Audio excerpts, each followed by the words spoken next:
আল্লাহর হাবিব বলেন, লা তাবিউল কায়িনাত, তোমরা গায়িকা বিক্রি করবা না, ওয়ালা তাশতারুহুন্না, এবং তোমরা গায়ক গায়িকা ক্রয় করবা না। বাংলাদেশের গায়িকা বিদেশে, আবার বিদেশের গায়িকা বাংলাদেশে ভাড়া করে আনবা না। ওয়ালা খায়রা ফি তিজারাতিন ফি সামানিহিন্না, এই গান বাজনাকে কেন্দ্র করে যত টাকা পয়সা উপার্জন করা হয় এই টাকার মধ্যে কোনো বরকত নাই। ওয়াসামানুহুন্না হারামুন, এই টাকার সম্পূর্ণ হারাম। এই টাকা যদি মা খায় মা হারামের মধ্যে লিপ্ত, বাবা যদি খায় বাবাও হারামের মধ্যে লিপ্ত। আল্লাহর হাবিব বলেন, ওয়ালা তুআল্লিমুহুন্না, এবং তোমরা ছেলে মেয়েদেরকে গান বাজনা শিক্ষা দিবা না। কিন্তু আমাদের বর্তমান সমাজে গান আছে না নাই? কম না বেশি? আমরা মসজিদের প্রথম কাতারে এসে নামাজ পড়ে, কিন্তু ছেলের বিয়েতে মেয়ের বিয়েতে গান বাজাই। আবার 2-3 বার উমরা করে এসেছে, হজ করে এসেছে, ছেলের বিয়েতে মেয়ের বিয়েতে গান আছে না নাই? কথা বলেন ঠিক কিনা? আবার চিল্লার সাথে এক চিল্লা দিয়ে এসেছে, ছেলের বিয়ের মধ্যে মেয়ের বিয়ের মধ্যে গান বাজাই। আবার অনেক সময় ছোট বাচ্চাদেরকে গান শিখাই। ওই বাচ্চাকে যদি আপনি কোরআন তেলাওয়াত শিক্ষা দিতেন, আবার ছোট বাচ্চার মধ্যে কত সুন্দর গান, গানই আমার জীবন রে ভাই, গানই আমার সব। যেদিন থেকে আমি আমার মায়ের মুখে শুনেছিলাম গান, সেদিন থেকে গানই আমার জীবন, গানই আমার সব।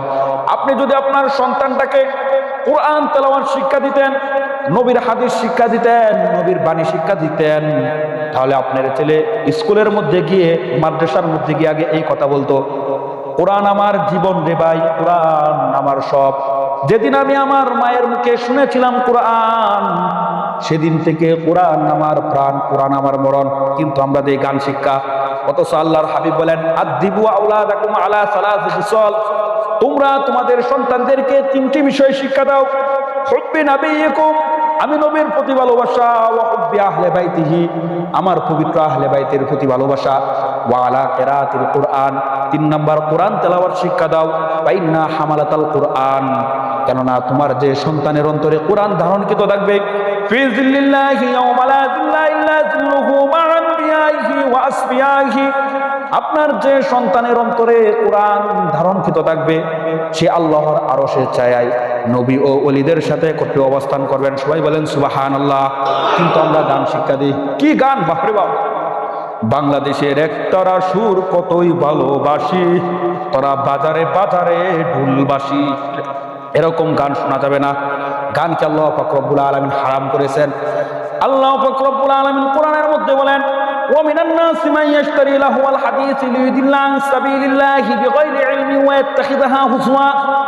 লাহওয়াল হাদিস 27 জন মুফাসসিরে কেরাম এই কালার ব্যাখ্যা করেছেন যে গান বাজনা সম্পূর্ণ হারাম।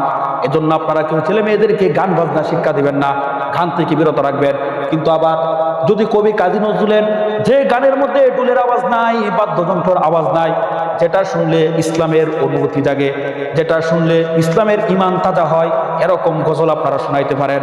যেরকম কবি কাজী নজরুল বলেন, মসজিদেরই পাশে মোর কবর দিও ভাই, যেন আমি সকাল সন্ধ্যা মুয়াজ্জিনের আজান শুনতে পাই।